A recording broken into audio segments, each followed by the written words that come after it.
Devastation on both sides of Main Street. To my left, also to my right, we've seen a number of people out here today, including the insurance adjusters, first responders, even a local high school coach who brought his team out here, illustrating a real-life example of what it means to be a team.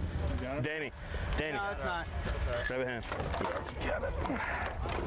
The only time the community is in trouble, this is where young kids got to step up and the community comes together.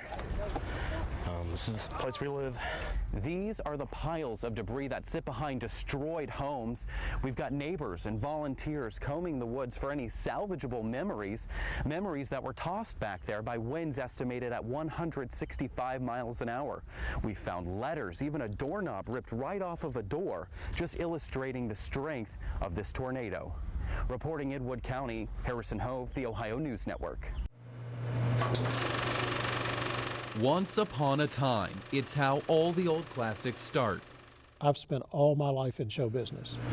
Jim Boyd threads this 35mm film up, down, and all around nightly for the last 22 years. I liked running movies and entertaining people. Bringing box office hits to the big screen in Van Wert, Ohio. It all seems normal now, father making memories with his son, downtown streets alive. But Van Wert had a drama of its own. There was an eerie feeling in the air that you could just tell something bad was going to happen.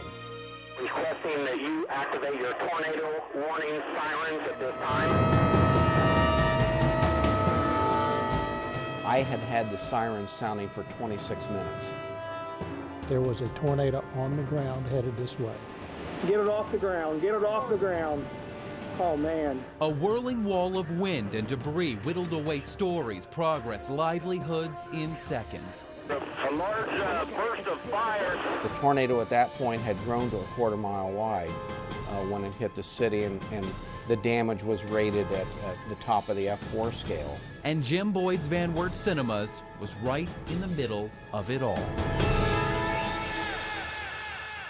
It looked like a war zone, nothing I had ever seen or experienced in my life. No more fairy tales in Theater 1. Gone. With cars in the seats. Film thrown into the elements, twisted metal, wood torn apart, more than 60 patrons inside. I hate the thoughts of thinking what was going through their mind when this building was being torn apart by a tornado and they were inside of it. All survived, safe, silently huddled in the theater bathroom after hearing tornado sirens and a NOAA weather radio. It was the key to protecting our customers. There were hundreds of lives saved that day. Boyd had his life, but the days doing what he loved were done, temporarily. I didn't want to leave the community without a theater.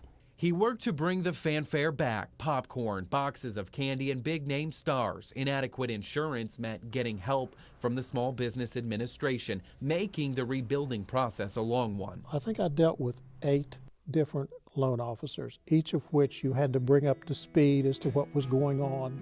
But we made it through. We got the business reopened.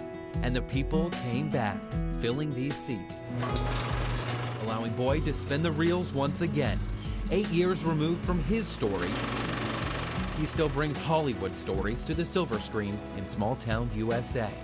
In Van Wert County, Harrison Hove, the Ohio News Network.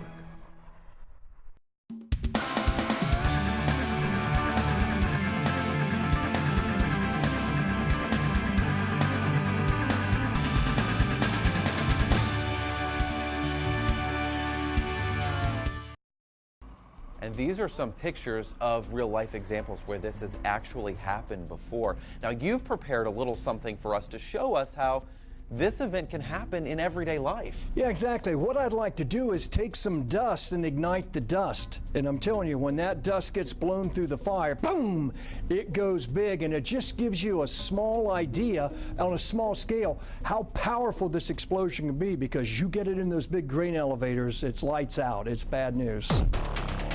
So the experiment calls for some natural gas. With our Meeker burners, we're using dust, which is actually spore of a fungus.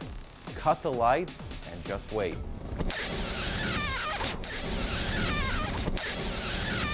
And that's one of the bad things about this combustion. it uses up all the oxygen. And if you're in a closed room, that's where fatalities come from. Asphyxiation, no oxygen to breathe in a grain dust explosion or in a coal mine explosion. And that is Science Explained. Harrison Hove, the Ohio News Network.